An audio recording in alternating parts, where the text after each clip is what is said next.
Do you really want to learn about hacking? Let me tell you up front, it's not about shortcuts or flashy tools. It's about persistence and building a strong foundation. And based on my experience, I've walked this path and I know what works and what doesn't. So let me be your guide. I'll share the exact steps I took, the mistakes I made, and the resources that helped me get better. First, let's talk about networking. This was my starting point, and honestly, it should be yours too.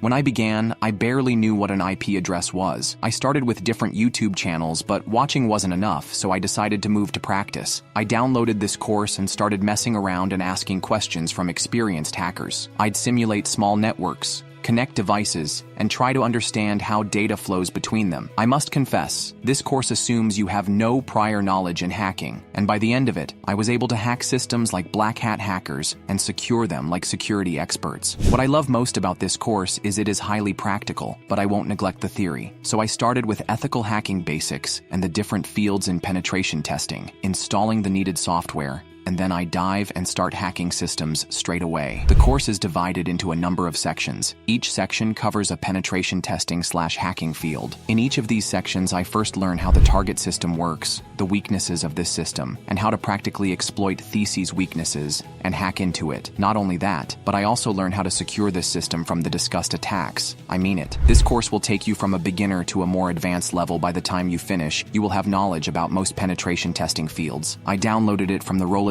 store with just a token and the link in the description of this video. Get it and thank me later. If you're feeling ambitious, try a platform like TryHackMe. They have a whole module on networking that's hands-on and beginner-friendly. Once I got the basics down, I jumped into Wireshark. This tool is a game changer. I'd open it, capture my own network traffic, and just look. I'd open websites, download files, and watch how packets moved. It was fascinating to see how my actions translated into data. If you are new to it, everything is already covered within the course, step by step. Then came Linux. Look, I know Linux can feel intimidating at first. It did for me too, but you don't need to master it overnight. I started with Ubuntu before moving to Kali Linux, and I recommend doing the same. Ubuntu is beginner-friendly, and you can install it alongside your current operating system or use it in a virtual machine. I'd spend hours in the terminal learning simple commands like ls, cd, and chmod. There's a free resource called Over the Wire Bandit that's perfect for this. It's a CTF capture the flag game designed to teach you Linux commands. Once I was comfortable with Linux, I started experimenting with tools. Nmap was the first tool I learned, and it opened my eyes. I remember scanning my own network and being shocked at how much information it revealed. Open ports, operating systems, services. The Nmap documentation is fantastic and free, so don't skip it. Another tool that helped me early on was Burp Suite. I didn't dive into everything it could do right away, but I used it to understand how web applications worked, how requests were made, and how vulnerabilities could be exploited. Programming came next. Let me be real with you. I'm not a coding prodigy, and you don't have to be either, but knowing the basics makes a world of difference. I started with Python because it's beginner-friendly and widely used in hacking. The first thing I built was a simple script to automate Nmap scans. Then I moved on to writing scripts to parse data or interact with APIs. If you're not sure where to start, Codecademy and FreeCodeCamp are excellent for Python basics. Once you've got the hang of Python, explore Bash scripting. It's invaluable for automating tasks on Linux. As I got more confident, I needed a safe space to practice. Building my own lab was a game changer. I used VirtualBox to set up a small network of virtual machines. One of them ran Metasploitable, a purposely vulnerable machine designed for hacking practice. The other was a standard Linux server. I'd use tools like Nmap, Hydra, and Metasploit to test different attack methods. If you're looking for guided practice, Hack the Box and TryHackMe are fantastic. TryHackMe to hold your hand when you're starting out, while Hack the Box is better when you're ready to dive into the deep end. Now let me be honest, this journey isn't always smooth. I've spent hours staring at error messages, Googling obscure problems, and feeling like I wasn't making progress. That's normal. Hacking is a skill, and like any skill, it takes time. What kept me going was community. Find people who share your interests. Reddit, NetSec, and Telegram. Servers for ethical hacking are full of like-minded folks who can help you when you're stuck. That's why I created a community for you guys to join and share discussions with others. Check the link in the description. One last thing, don't just stop at tools and techniques. The hacking mindset is just as important whenever you encounter a system. Ask yourself, what could go wrong here? How could someone misuse this? It's this curiosity, this constant questioning that will set you apart. And remember, hacking is about learning, not destruction. Stay ethical, respect boundaries, and focus on building something positive. But I also know how confusing and overwhelming this can feel when you're starting out. There's so much to learn, and it's easy to get lost or waste time on the wrong things. That's exactly why I created the Policy Point channel. It's a one-stop platform where I've broken down everything you need to know into step-by-step guides and hands-on labs. Want to master networking? We've got detailed lessons and practical challenges. Need to get comfortable with Linux? There's a whole section on command line basics and advanced tools. The best part? You don't have to figure this out alone. Policy Point is all about community. You'll get access to forums and a network of learners who are just as excited about hacking as you are. Whether you're just starting out or looking to level up, this is the kind of support I wish I had when I was learning. So if you're ready to stop guessing and start making real progress, subscribe and join this channel membership. It's your shortcut to learning the right way without the overwhelm. Let's build your skills and get you hacking like a pro in no time. That's for watching, and see you in the next video.